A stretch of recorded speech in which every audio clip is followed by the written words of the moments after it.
think I Oh, did. give it to me. I got it. Okay, thanks. Yeah, so thank you for being here with me today. I think I would like to start with maybe just like a moment to just send good wishes and think lovingly of all who are suffering right now, wherever they are in the world. Special love to our Indian friends, and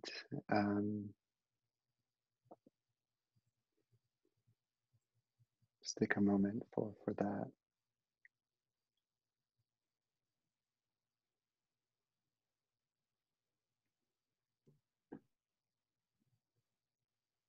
And I'll also start with my own kind of full disclosure. I've been going through some difficult and anxious times myself,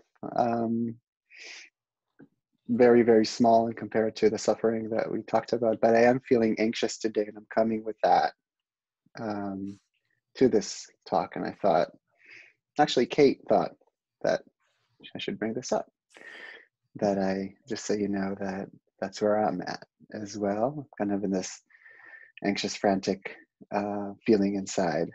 So I want to make sure that you know that that's what's going on inside for me as you're hearing me.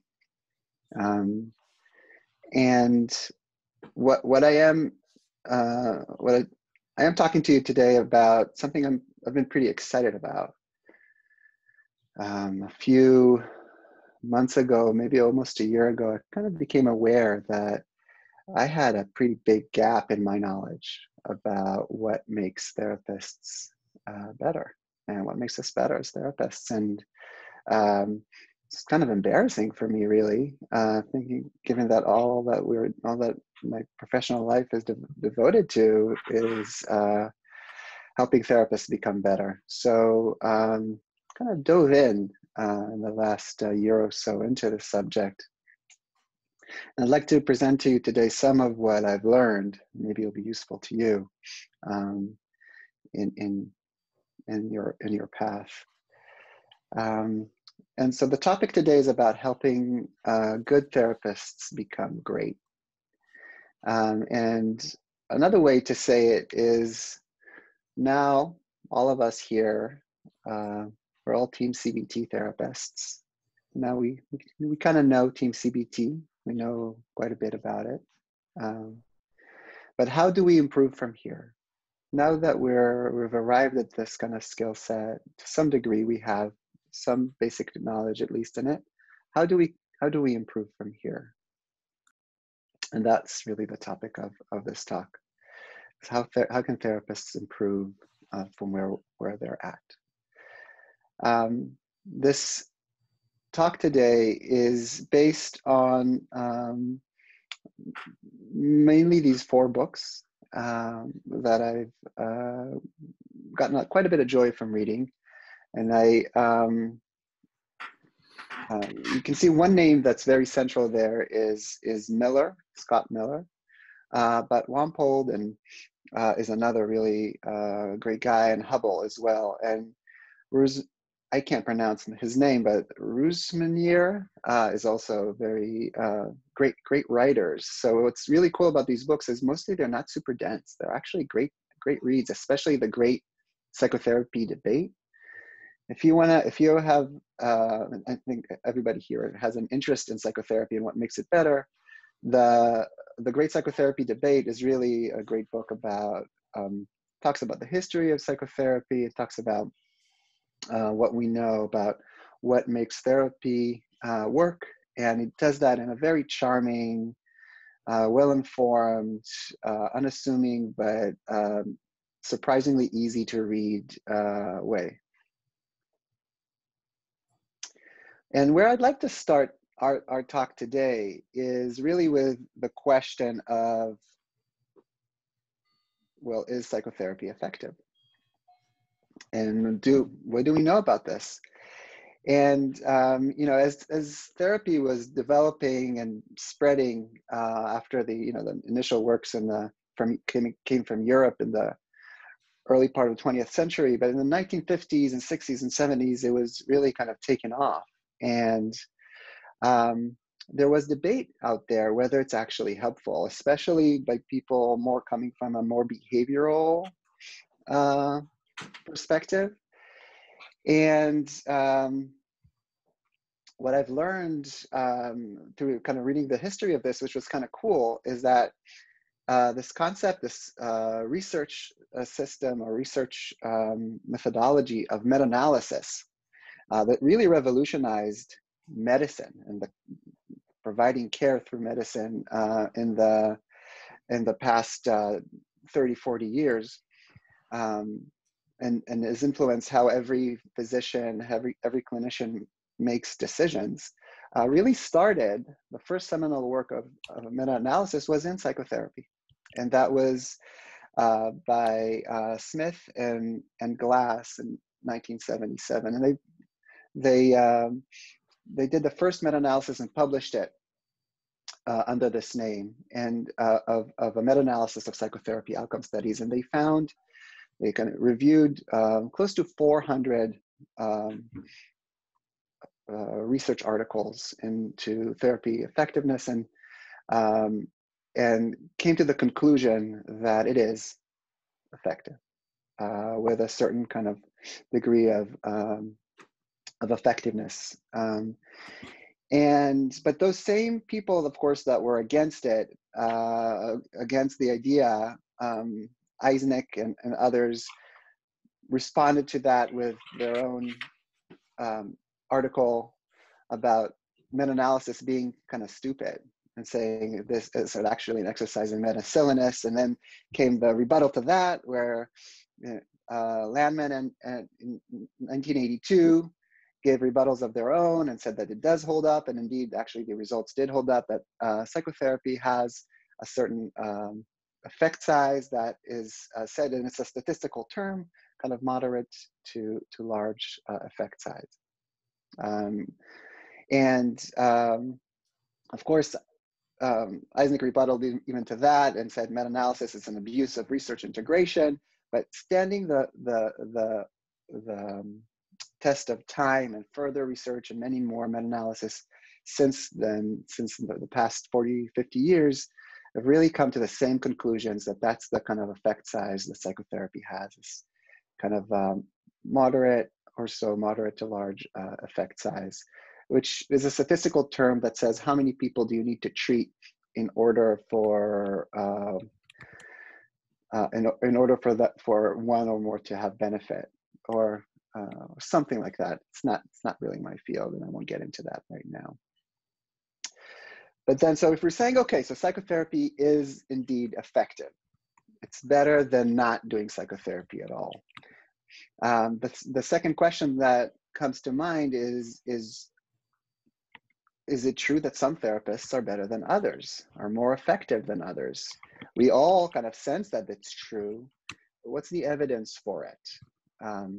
And so there's a cool story about this guy named Ricks, who compared the effectiveness of two therapists that previously worked in a clinic for troubled youth, it was called. And he basically followed up with the patients that they saw years later as adults, and found out that there were clearly much better results for one of the therapists that worked in that clinic as compared to the other.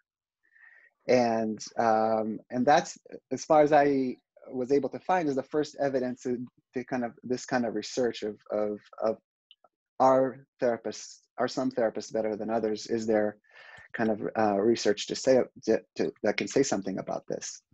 Now, Okishi, I think is how you pronounce Okishi's name, did a much greater study published in 2003, and he showed that really with a large study, 91 therapists, close to 2,000 patients over 2.5 years, basically looked to see their effectiveness.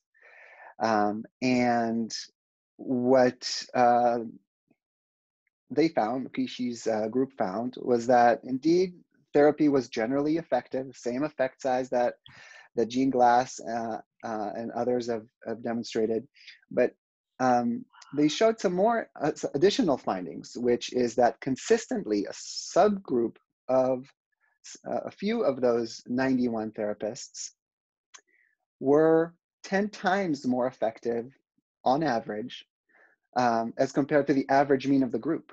10 times more effective consistently throughout this 2.5 years. And they corrected for, you know, patients' severity and et cetera, to account for that. And still that's what came out.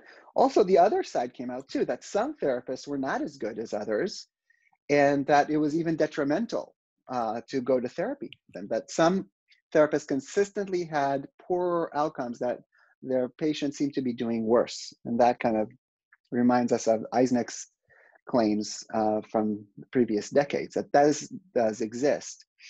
What Aokiishi kind of concludes there is that they don't know who's who, like how to tell who becomes a super shrink or a pseudo shrink, what they call it, because this is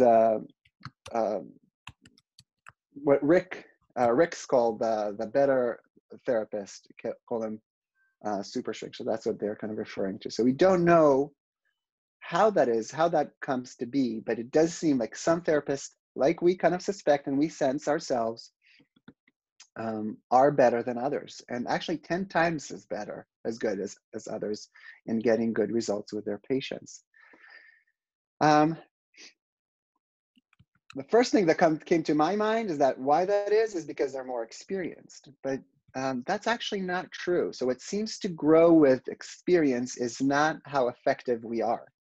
What seems to only grow with experience is how comfortable we are in doing therapy. I know for me, I feel a lot more comfortable coming to see a new patient now than I did the first few times that I did, but I don't know that it's necessarily true that I'm better. I think of myself I'm better, and we all do. Seems like 75% of therapists believe that they're better than average, which is statistically impossible, right?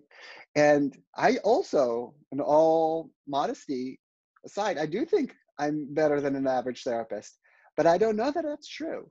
And it's probably that I'm mostly just more comfortable than I used to be, and that gives me a false sense of confidence. And because therapy doesn't have really good kind of outcome measures, or until recently at least, we haven't had any much of outcome measures at all to check and give us feedback on how we're doing and where to improve. We kind of just slowly get complacent and comfortable, and that's kind of what seems to happen. And I think none of us can feel comfortable with this result. So Chow did a large study that was published in 2015 and asking kind of the question, what predicts therapists being more effective than others? And he asked the question, is it experience? Is it evidence-based orientation or not? Going to lots of conferences and CE activities, getting therapy themselves, or supervision?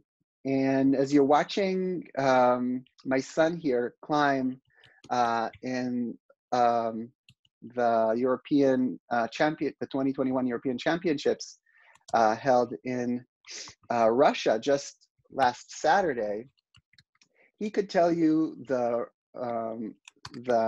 answer to that question immediately, of what actually predicts therapists being more effective than others. What do you think? What would be your guess or your estimate?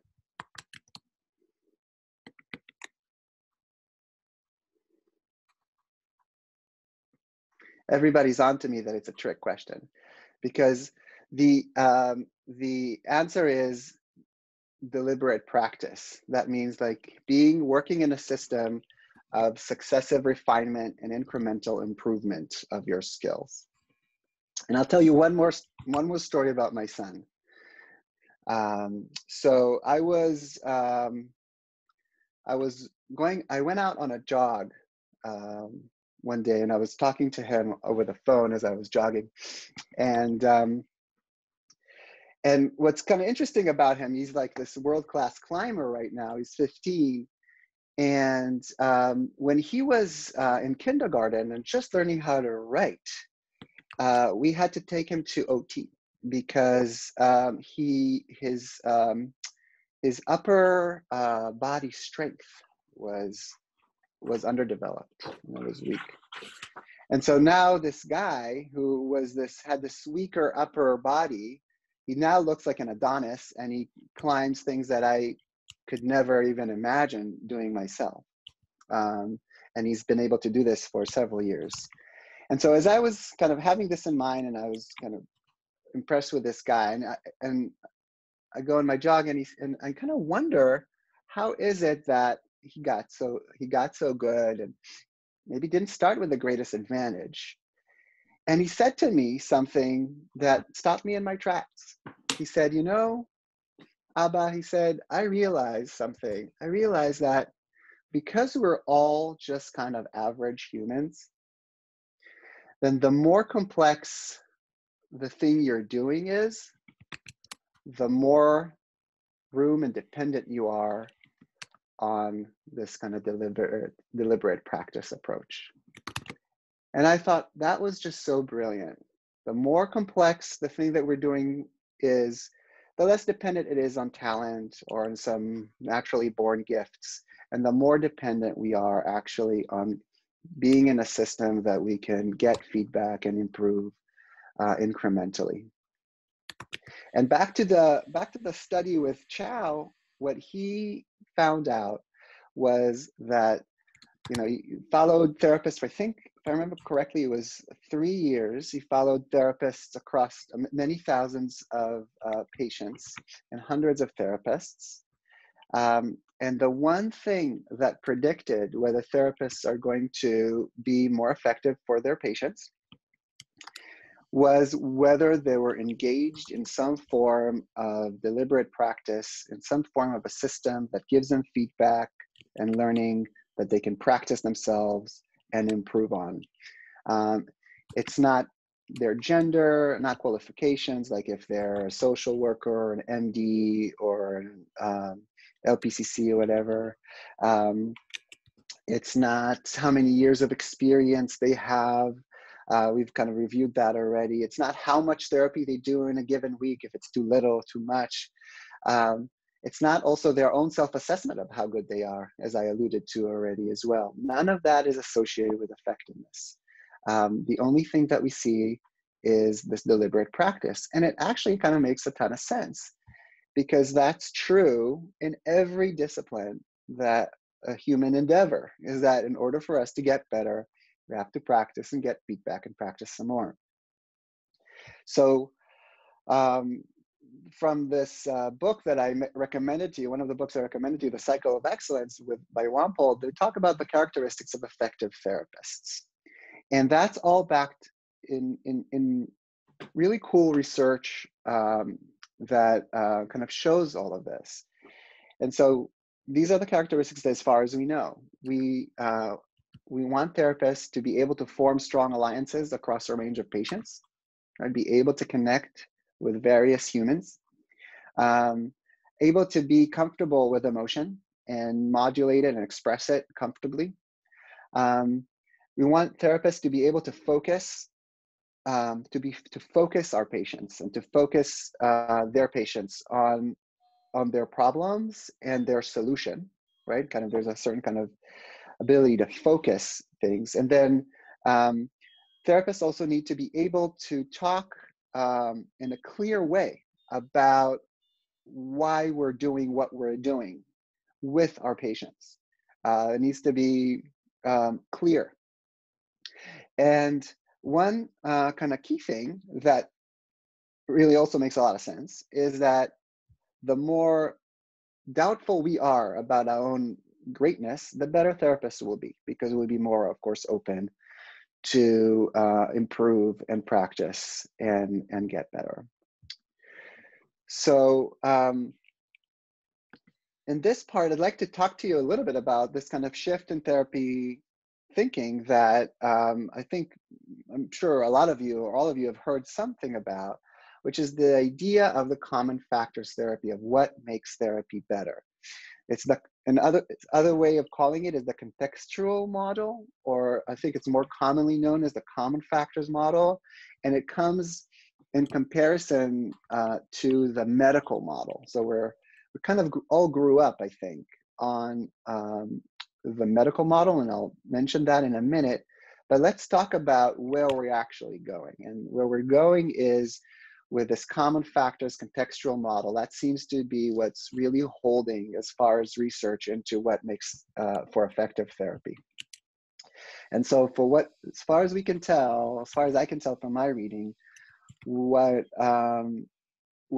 makes for effective therapy is first the ability to, or there's like, think about it as a process, right? It's a process that our patients are going through, and they're somewhat dependent on us to guide them or create the systems and this whole process with them. So the process starts with the ability to form a bond, an immediate bond with our patient. And for me, that immediately made me think about that first initial phone conversation, the first time we meet with a patient. It's a very, very important moment in determining the effectiveness of our treatment going forward. Another part that then kind of is created or moved through in the process is creating and maintaining a real relationship. It has to be a real relationship where we're authentic, we're open, we're honest, and accepting of our patients. So that's a skill set in how to create an initial therapeutic bond. And that's a skill set too of how to create real relationships with our patients. And we're not always comfortable with it. And it's not where therapy started, right? With psychoanalysis being kind of the therapist being kind of a completely separate from the process almost in the eyes of the patient. Of course, it's moved way beyond that, and current people engaged in psychoanalysis don't believe in that mostly. But my point is that this is something that is also a skill set, and it's also going sometimes against the grain of our field. And then the other part of this process has to include the creation of or instilling of hope in our patients. So an important skill set is going to be able to give the message authentically and in a believable way, in a clear way, of hope to our patients, and something that's called expectancy. And with expectancy, it means the expecting for things to get better. So something about it is hope, but something about it is also like kind of like understanding the process with expectancy. So there's this clear hope of in the process of therapy that it becomes very clear. It's also expectancy is like, what are our job descriptions? What are we supposed to do in order to make this better? So all these things being clear makes therapy more effective. That's what we mean when we say hope and expectancy. And so if all those first conditions are there for the process, that leads to a patient being able to create change, inflict change in their own lives, and start having and taking some healthy actions. And those healthy actions can be very different. It could be from taking a look at their own cognitive distortions and thinking about things differently. It could also be confronting their fears.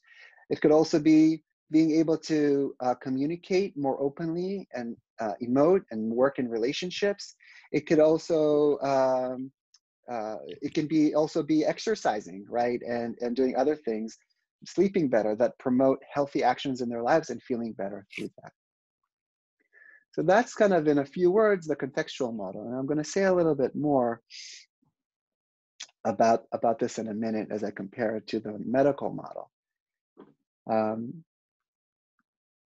Want to share with you a little bit here about where it kind of puts us, right? We're all TEAM-CBT therapists, and pretty soon I'm going to share with you kind of my thoughts about how TEAM connects to all of this. But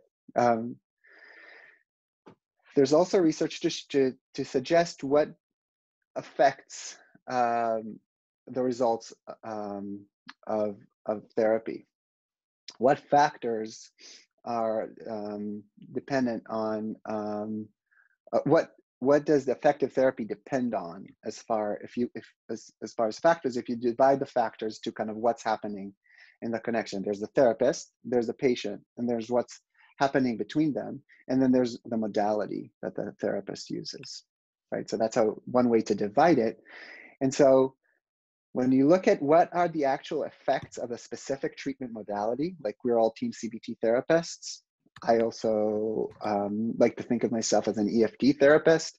Many of you are into ACT, other forms of therapy, but we're all primarily TEAM-CBT therapists.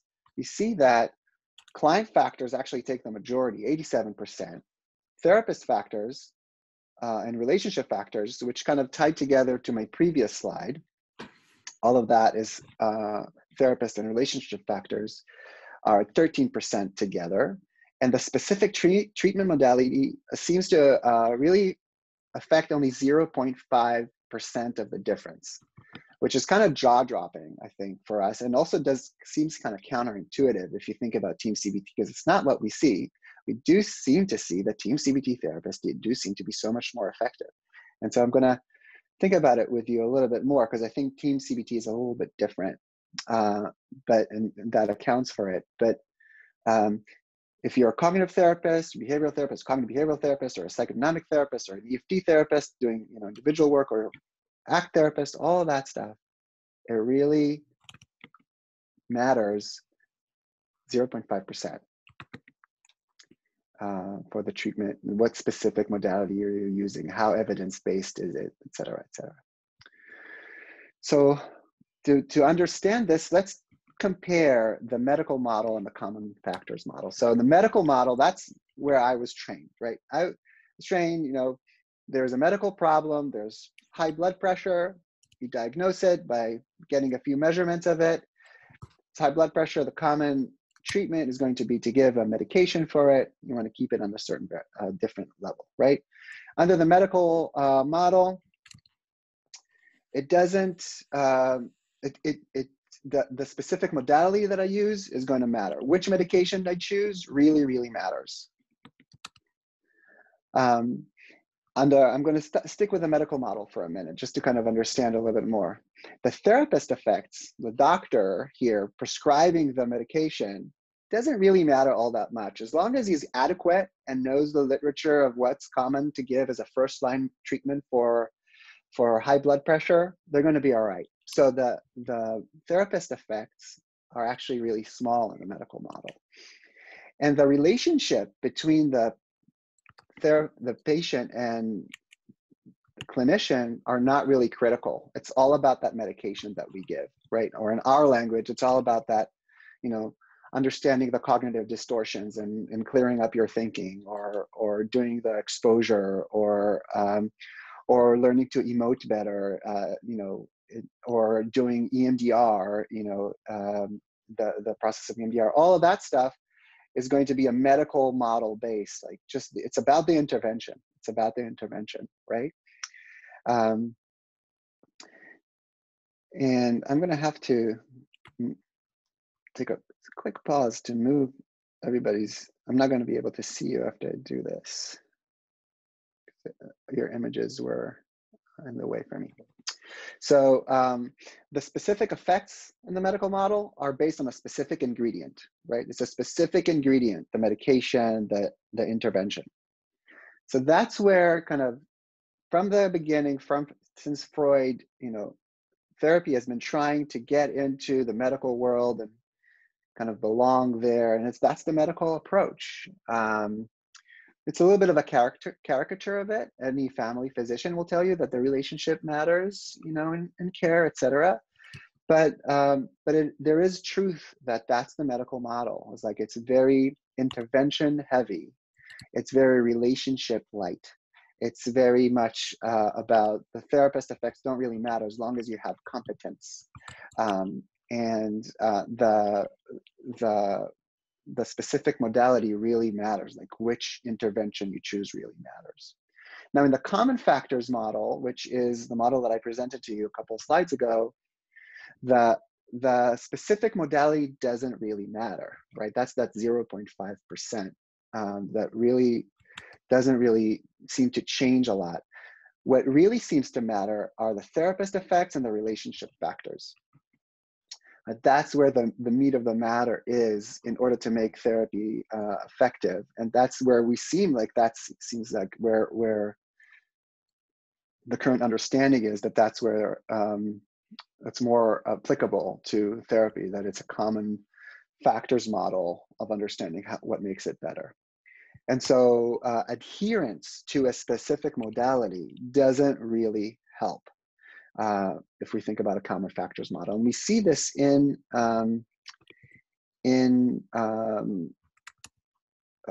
therapy research, where, you know, as much it doesn't really matter all that much how adherent you are to the specific methodology that, you know, you're studying. That's actually not the big difference. That's only 0.5%. The big differences are in the relationship factors and the therapist effects. So where does that leave us, right? It seems that the medical model doesn't really fit. The medical model says, like I mentioned a little bit, distorted thoughts, fix the thoughts. Poor expression of emotion, emphasize emotion, right? In psychodynamic therapy is just an example. Poor experiences with parental figures, give them unconditional acceptance and corrective experience. That's the antidote, that's the intervention that our patient needs to get better. So we're kind of looking for the right theory to connect to the right intervention. And now we know that doesn't really fit for therapy. So if we take that into consideration, what we really want to focus on, based on the contextual model, is again this initial therapeutic bond, the real relationship, getting into hope and expectancy, and getting into healthy actions. So that's the kind of jargon that we're going to need to kind of pay attention to as we're trying to create systems that help us improve. A quick word about the tension that kind of creates, right? We all are aligned with TEAM-CBT. We're all aligned with one theory or the next. And then this kind of says it doesn't really matter. Why don't you just get a bunch of tools? You know, learn from psychodynamic, and learn from ACT, and learn from TEAM-CBT, and learn from EFT, and learn from et cetera, and et cetera. Why not be an eclectic therapist that doesn't really, you know, just get married to one particular modality? Why be so rigid? Why not be more flexible? And the answer is that would be a bad idea, to be eclectic. It's going to, one thing that is going to make us not so good therapists is if we don't have the kind of clear, fully developed model of at least one theory in our minds as we work. Because if we don't, we're not going to practice and refine a set of skills, right? We're going to always be a little good at many skills rather than really good at some set of skills, which we want to, in order for us to actually engage in this deliberate practice kind of approach.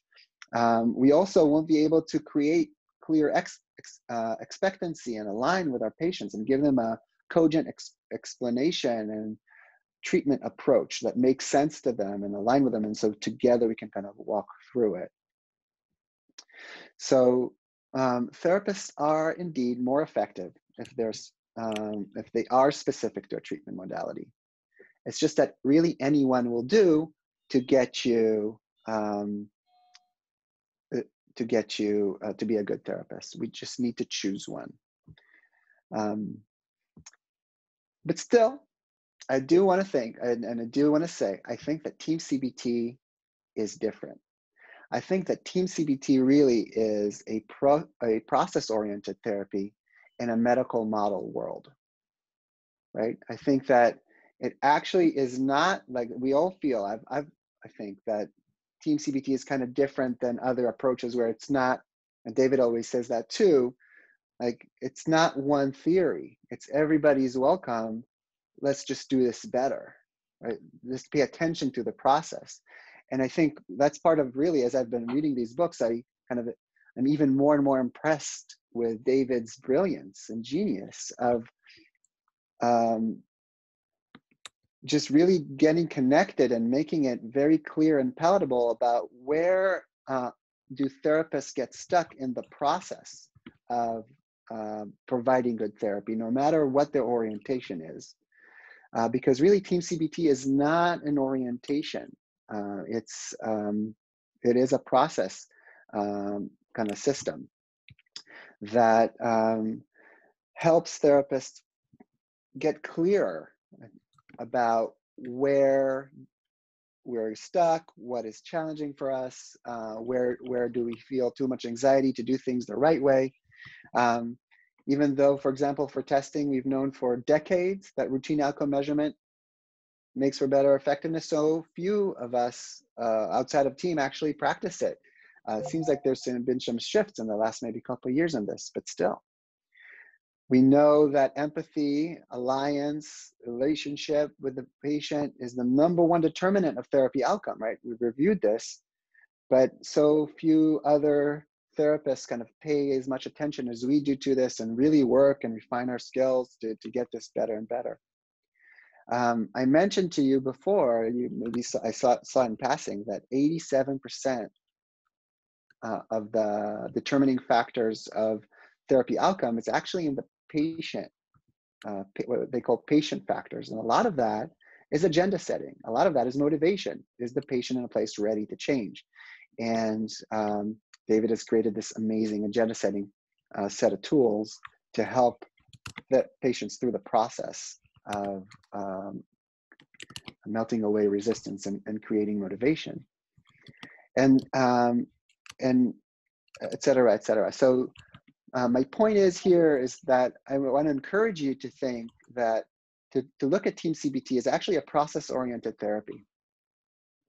And I think we're in good shape. We're kind of in a good place to start improving from there. And I also want to share with you that as I was reading this, it became clear to me that for me personally, the process is similar to the process that patients go through. Like I became aligned. David was able to align me and help me understand and see therapy is more effective if we do these things, if we that Team CBT calls for. And then this alignment allows me to actually get better as a therapist. And what really gets me better is the deliberate practice that is built into Team CBT, right? What really stays with me from my trainings in the Tuesday group and through the years with Team CBT has been, and with David, has been practicing and getting feedback and the drills that we do and getting feedback and what grade did you get, A, B, C, and why, and now can you try it again, right? That's really what gets us better. And we can do that when we have kind of a clear model in our heads about what we, in a set of skills that we need to improve on, and then get feedback for them. So where does that leave us? We're here, and the talk today is about improving performance, right? It's about improving performance, and that's true in any skill set, like Yoni's skill set in climbing. In order for us to improve performance, we need to have basically three steps. We need to have a sense of a way to assess our effectiveness, how good we are, establish kind of some sort of measurement to that, and then identify where we fall short and what our areas of growth are, and then practice in a way that leads to improvement in it. And this kind of holds the whole picture of what we can do in order to continue to improve. System of deliberate practice basically needs 4 components. It needs to have individualized learning objectives. We need to have a coach, and I'm going to talk about that in a minute. We need to get feedback, and then we need to try it again to incorporate that feedback in improving our individualized learning objectives, and try it again. So how do we get individualized learning objectives? What Scott Miller in his book, Better Results, talks about therapists as self-assessment. I'm going to show it to you in a minute. There's also the TEAM roadmap that gives us a little bit of like individualized learning objectives through there. And we can also get therapist advisor information through the therapist advisor survey. And we can maybe merge all of these to actually create and start to think about, when we're learning, what our individualized learning objectives are. And they're different for every single therapist, where their learning edge is with this kind of closed set of skills that make for a better therapist. This is the way it looks for Scott Miller and his group. They divided into 5 factors, or 5 kinds of skills that therapists need to have: to structure, to hope and expectancy, to working alliance, or what I would probably call empathy, and talk about the client factors, or motivation, what we would call, and other factors related to kind of setup, and therapist factors as well. And to me, it makes total sense that TEAM-CBT offers a taxonomy of its own of what makes therapists better. It's just a list of skills that I kind of started here and stopped at 18 of what are the skill sets needed for a good TEAM-CBT therapist, but they're not infinite. They're definitely a closed set of skills. And actually took the time, and together with Angela in the past few months, I've been kind of working on creating a self-assessment of therapy skills for us, for TEAM-CBT therapists. And what you can see here is that it's a finite set of skills. It's not just a few. It is 45, but that includes all the skill set that therapists need to have in order to successively improve. And we don't have to improve in all of them all the time, right? The idea here is that you do it once every 6 months. You can review this and set goals for yourself to where would you like to improve. So we're starting to kind of create a system within TEAM-CBT that takes that knowledge and in a way that we can all benefit from and improve systematically. So that's the self-assessment part. Then we have a coach, right? And the reason that we need a coach is not immediately apparent. And the thing that kind of bought me, and I've been sharing this example with everybody that I've been talking to about this, is that even LeBron James needs a coach, right? Even the greatest basketball player of all time, arguably, who has gotten and reinvented himself year after year and has like an 18-year career in the NBA, he still needs a coach. It's because we can't see our own blind spots by definition. And we need to come to someone, an able human. It doesn't have to be the best basketball player of all time in order to coach LeBron. He needs to have some good knowledge of basketball for sure, but it doesn't have to be better than LeBron in basketball. But LeBron still needs him in order to get better, to see his blind spots, help him recognize where he needs to improve, work together with him on it, give him feedback, and so LeBron can go and practice some more and get better through that. And then we need feedback. We need feedback so we can understand when we do a certain drill, what worked and what didn't work, and give us guidance so we can set the intention again, incorporate it, and try again, right? So, and we do this in team all the time. I love this. I think that's another part of David's brilliance is adding this kind of, how do you think you did? I would give you what grade you would. Here's what I liked about it. Here's what I didn't like about it. Discuss it, set intention, try again. That went a little too fast, right? That's a system of feedback that we have incorporated already with David's brilliance into TEAM-CBT. So I just have maybe one or two more slides. After we do this kind of, we have a self-assessment. We figure out where we need to improve. We then set some goals.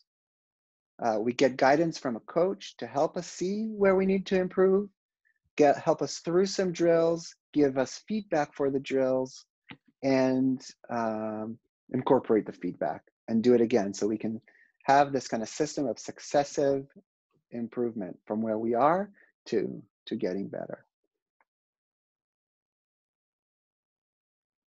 So that's the system as a whole. Set individualized learning objectives. You need a coach. You get feedback. You get successive refinement and repeat. That's all I have. Any thoughts or questions?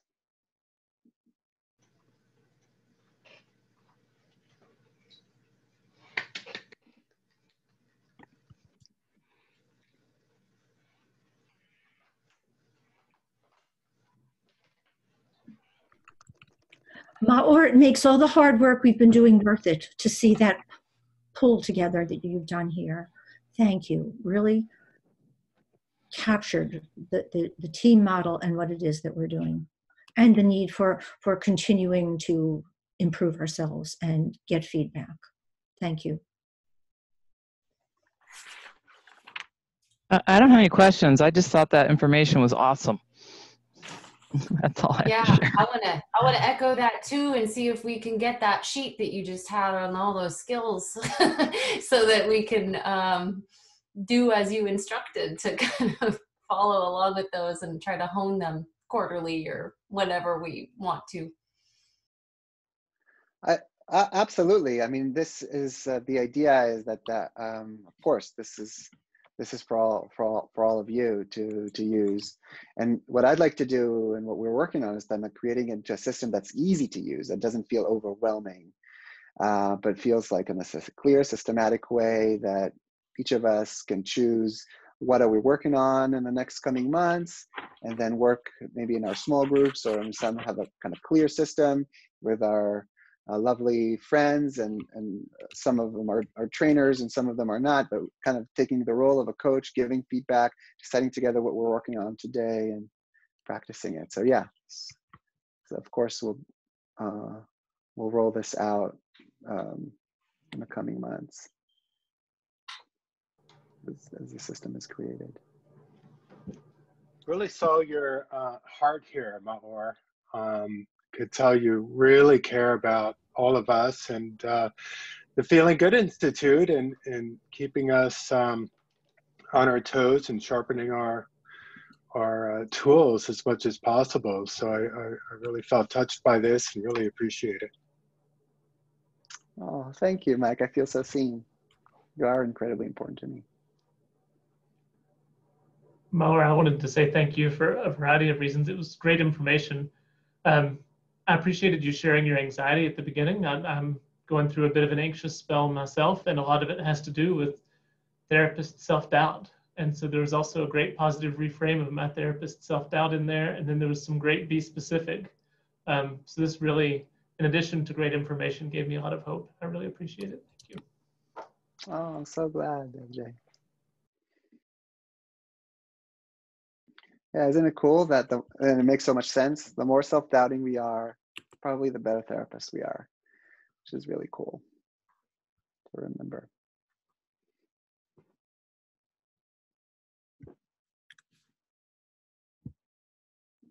Well, I know we're exactly at time. So if people need to leave, you can leave. We'll have a recording of this, and I really appreciate you listening to me today, and I feel the love and appreciation. It warms my heart.